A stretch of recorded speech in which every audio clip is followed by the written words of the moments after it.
जय माता दी। आपका अपने चैनल आचार्य डी शर्मा पर हार्दिक स्वागत है। सबके लिए मंगल कामना करते हुए आज बात करेंगे योगिनी एकादशी के बारे में।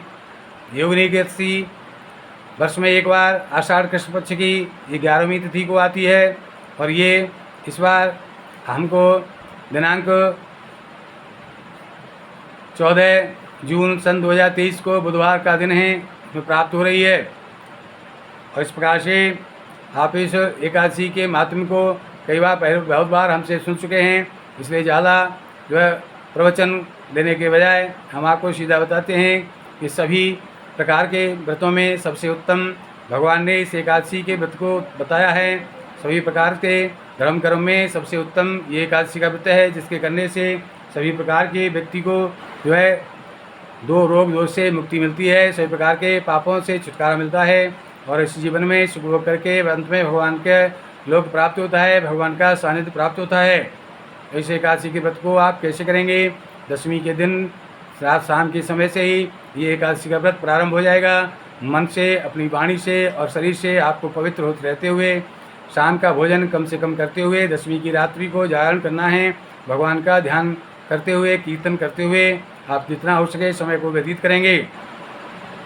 और इस प्रकार से जब आपको निद्रा आने का एहसास होता है तो आप जो है 3-4 घंटे रात्रि में 11 बजे से और सुबह के 4 बजे तक आप विश्राम कर सकते हैं।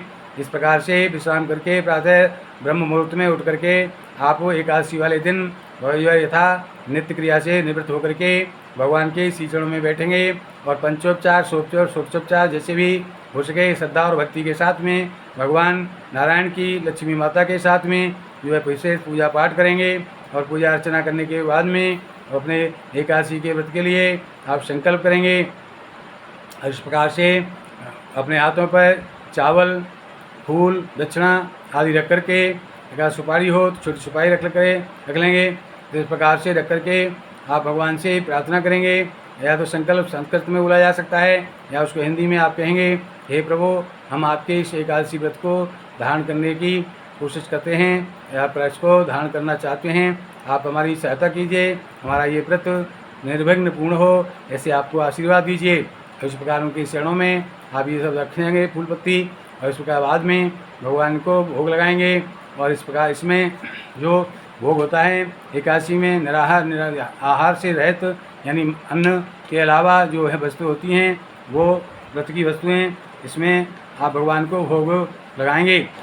इसमें जो है मिश्री का होना इस व्रत में बहुत ही आवश्यक बताया गया है। तो मिश्री का साथ लेते हुए आप भोग लगाएंगे और भगवान की पूजा आरती करेंगे। भोग लगा करके और धूप दीप से आरती करके उस आरती को घर में घुमाएंगे। इस प्रकार से फिर पूरे दिन भगवान से क्षमा प्रार्थना करके आप भी जो है फलाहार करेंगे। और इस प्रकार से फलाहार करके भगवान के भजन पूजा करते हुए या उनके चरणों में ध्यान रखते हुए आप एकादशी के दिन को व्यतीत करेंगे। और किसी प्रकार की मन में दुर्भावना न आए, मन वाणी से कोई दुर्वचन ना निकले, शरीर से किसी प्रकार का दुष्कर्म आज नहीं करेंगे। इसका ऐसा जो आपको ध्यान रखना है, वरना व्रत खंडित हो जाता है। व्रत करने का जो फल है वो नहीं प्राप्त होगा, व्रत करना बेकार हो जाता है। इसलिए नियम पूर्वक जो है व्रत करना चाहिए और नहीं तो नहीं करना चाहिए। अगर आप व्रत का नियम का पालन नहीं कर सकते हैं तो व्रत करना ही बेकार है, व्यर्थ है। तो इस प्रकार से आप जो है व्रत को धारण करते हुए शाम को फिर भगवान की पूजा आरती कर देंगे और उनको जो है यथा जो है भोग लगाएंगे। फलाहारी वस्तुओं का भोग लगा करके और वो भजन पूजा करके उनकी पूजा पाठ करके और किसी प्रकार से आरती वगैरह करके आप भोग लगा करके और रात्रि को भी उसी प्रकार से जागरण के साथ जागते हुए आप व्यतीत करेंगे। भगवान के भजन कीर्तन के साथ व्यतीत करेंगे। और इस प्रकार से व्यतीत करके जितना अगर व्यतीत हो सके, नहीं तो 12 बजे से 3 बजे तक आप जो है 3 घंटे का शयन कर सकते हैं। उसके बाद 3 बजे बाद जो है प्रातः जो जल्दी से जल्दी उठ करके आप फिर उसी प्रकार से नित्य क्रिया करके भगवान को पूजा अर्चन करके उनको जो है एक थाली का भोग लगाएंगे, भोजन की थाली का भोग लगाएंगे। और उसके साथ ही गाय का ग्रास, कुत्ते का ग्रास और जो है अपने पक्षियों का, अपने पितरों का ग्रास इस प्रकार से जो निकालेंगे। 3 ग्रास गाय को भेजेंगे, कुत्ते को देंगे और वो पक्षियों को डालेंगे अपने पितरों के नाम लेकर के। इस प्रकार तो भोग लगा करके गिलास को निकाल करके आप किसी जो है सात्विकी ब्राह्मण को, ऋषि को, किसी महात्मा को आप भोजन कराएंगे। भोजन करा के उनको यथाशक्ति जो है कपड़ा, वर्ण, वस्त्र और दक्षिणा उनको दे करके संतुष्ट करेंगे और उनसे आशीर्वाद लेंगे। और उसके बाद में अपने व्रत को आप खोलेंगे, जो है नींबू पानी आदि जैसे लेकर के खोलते हैं। इस प्रकार से आप व्रत को रखेंगे। आपका व्रत का रखना बहुत ही सुखदायक होगा, फलदायक होगा। अब बात करते हैं ये इसकी व्रत की कथा आपको सुनाते हैं। योगिनी एकादशी की कथा में सबसे पहले भगवान विष्णु भगवान की जय, लक्ष्मी मैया की जय बोलते हुए आपको प्रारंभ करते हैं। और भगवान ने कहा, हे धर्मराज, अब मैं तुम्हें आषाढ़ कृष्ण पक्ष के एकादशी की महात्म्य सुनाऊंगा, सो ध्यान से सुना। इस एकादशी का नाम योगिनी एकादशी है। इससे कोढ़ आदि भयंकर रोगों से भी छुटकारा व्यक्ति को मिलकर के सुख प्राप्त होता है। एक बार अलकापुरी का राजा कुबेर पूजा कर रहा था। उसका माली पूजा के लिए फूल लाने गया, किंतु माली विषयों में फंस गया, पूजा के लिए फूल न ला सका।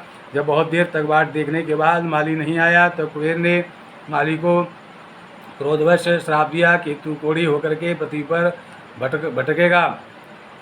इस प्रकार से कुबेर जी के श्राप से माली कोढ़ी होकर भटकने लगा। दुखी होकर भगवान से प्रार्थना करने लगा तो मुझे इस संकट से बचाकर मेरी रक्षा करो। उसके बाद प्रार्थना करने पर प्रभु ने भक्त पर प्रसन्न होकर कहा कि यदि तू संकट से अपना उद्धार चाहते हो तो आषाढ़ कृष्ण पक्ष की एकादशी का विधि पूर्वक व्रत करना, जिससे ये रोग दूर हो जाएगा। अब आप जो है सुख को प्राप्त करोगे। माली ने इस प्रकार भगवान की आकाशवाणी सुनकर के आषाढ़ कृष्ण पक्ष की एकादशी के व्रत को किया और इस प्रकार से वो अपने रोग कोढ़ से दूर होकर के उन्हें जो है अपने इस स्थान पर चला गया।